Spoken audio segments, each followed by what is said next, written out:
अपराधियों का तो फिर अंजाम जुल्मत के सिवा कुछ भी नहीं होगा। ये दुनिया नफरतों के आखिरी स्टेज पर है, इलाज इसका मोहब्बत के सिवा कुछ भी नहीं होगा। क्या बात।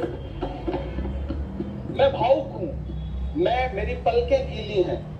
अगर देश की एक बहुत बड़ी आबादी को लगता है कि आप उसका भला करने के लिए नहीं बल्कि उनकी इबादतगाहों, उनकी कब्रिस्तानों, उनकी खानकाहों को बर्बाद करने का बिल ला रहे हैं, तो फिर आप अगर समझाने में नाकामयाब रहे हैं तो यह आपकी नाकामयाबी है। पहले समझाइए, उसके बाद कोई बिल लेकर के आइए, तब शायद हम आपका इतनी पुरजोर तरीके से विरोध ना करें।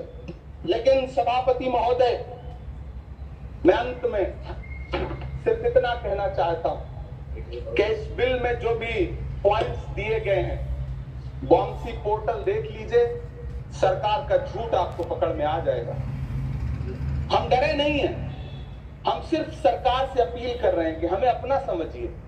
हम आपके अपने हैं, इस देश के नागरिक हैं और आप ताकत में हैं। संख्या बल के आधार पर बिल हो सकता है आप पास करा लें, लेकिन आपको यह बात समझनी पड़ेगी कि हम तो वो तारीख हैं, जहनों में रहना है जिसे, कागजी पुर्जे नहीं जो फाड़ डाले जाएंगे।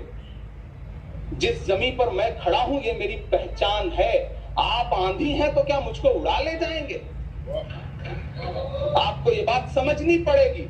आपको अगर इतना विपक्ष की तरफ से पहले जेपीसी में इतने सारे पॉइंट्स आए और उसके बाद कल से लोकसभा में और राज्यसभा में सुझाव आप सुनने को तैयार नहीं है, लोगों की शंका को दूर करने के बारे में आप बिल्कुल सोच नहीं रहे, बस आप कह रहे हैं ये बिल उम्मीद की नई किरण है। नहीं साहब, इसे भले किरण जी लेके आए हैं, लेकिन ये उम्मीद की नहीं बल्कि नाउम्मीदी की किरण है। और इस देश की एक बहुत बड़ी आबादी इस बात से खदशे में है, शक में है कि आप सीधे उनकी जमीनों को लूट करके धन्ना सेठों को बेचना चाहते हैं। मेरी अब भी आपसे अपील है कि इस बिल को वापस लीजिए। ये बिल कहीं से आपके अपने नागरिकों के लिए अच्छा नहीं है।